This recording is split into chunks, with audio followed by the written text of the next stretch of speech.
प्यारे भाइयों और बहनों, आज हम इस मुबारक दिन जमा को उठे हुए हैं ताकि अपने ईमान की अहमियत और इस्लाम की तालीमात पर गौर करें।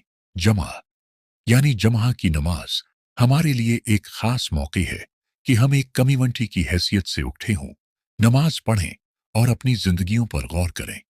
नबी अकरम सल्लल्लाहु अलैहि वसल्लम ने फरमाया, सबसे बेहतरीन दिन जिस पर सूरज तुलुआ हुआ है वो जमा का दिन है। उस दिन आदम अलैहिस्सलाम को पैदा किया गया और इसी दिन उन्हें जन्नत में दाखिल किया गया।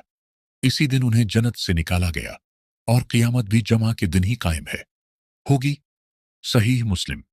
ये हदीस जमा की अहमियत को वाज़े करती है। ये एक ऐसा दिन है जब हम उठे होते हैं, इबादत करते हैं और अल्लाह की रहमत और हुदायत तलब करते हैं। जब हम जमा की नमाज अदा करते हैं तो हमें अपने दिलों और नीयतों को साफ करने की जरूरत है। यह अल्लाह की रहमत और हिदायत तलब करने का मौका है। सूरुल कहफ में अल्लाह ताली फरमाते हैं, आए ईमान वालो, जब जमा की अजान दी जाए तो अल्लाह की याद की तरफ दौड़ो और बिया वो तिजारत छोड़ दो। कुरान पाती 2 ये आयत हमें बताती है कि हमें अपनी नमाज और रूहानी फराइज को दुनियावी मामलात पर तरजीह देना चाहिए। जब हम जमा के लिए उठे होते हैं तो हमें इन लोगों का भी ख्याल रखना चाहिए जो कमजोर हैं। इस्लाम हमें जरूरतमंदों का ख्याल रखने और अपनी नामतें बांटने की तालीम देता है। नबी हमारा हदायत करने वाला है। अकरम सल्लल्लाहु अलैहि वसल्लम ने फरमाया, जो हमारे छोटों पर रहम न करे और हमारे बड़ों की इज्जत न करे वो हम में से नहीं है। सुनन अबी दाऊद। जुमा मुबारक की फजीलात बहुत ज्यादा है। जुमा का दिन इस्लाम में एक खास मकाम रखता है। इस दिन की कुछ फजीलात ये हैं। 1. सुन्नात और फर्ज। जुमा की नमाज फर्ज है और इस दिन की 2 रकत सुन्नत है जो पहले पढ़ी जाती हैं। जुमा की नमाज का अहमियत यह है कि यह एक कलेक्टिव इबादत है जिसमें लोग मस्जिद में इकट्ठा होते हैं। 2. और मगफिरत। जुमा के दिन अल्लाह की तरफ से खुदाफिज और मगफिरत का वक्त होता है। इस दिन अल्लाह अपने बंदों की दुआओं को कबूल करता है। 3. कुरान की तिलावत। जुम्मा के दिन कुरान की तिलावत का भी ख्याल रखना चाहिए क्योंकि इस दिन की तिलावत का अजर भी ज्यादा होता है। 4. जुम्मा की खुतबा।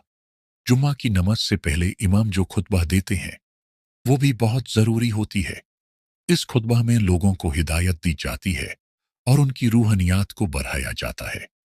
5वीं जुम्मा का अहमियत। हदीस में आया है कि अल्लाह ने इस दिन को हर वीक की ईद बनाया है। यह दिन आपस में मिलने, बात करने और एक दूसरे की खैर मकदम करने का मौका होता है। इन सब फजीलत के अलावा जुम्मा का दिन उम्मत मुस्लिमा के लिए इख्तिलाफ भूलकर एक जैसा होने का दिन है। इस दिन की इबादत और खुदाई रहमत का इंतजार करना चाहिए। जुम्मा मुबारक। आइए हम एक लम्हा निकालते हैं और उन लोगों के लिए दुआ करते हैं जो मुश्किलात का सामना कर रहे हैं, चाहे वो गर्बत, बीमारी या नाइंसाफी का शिकार हों।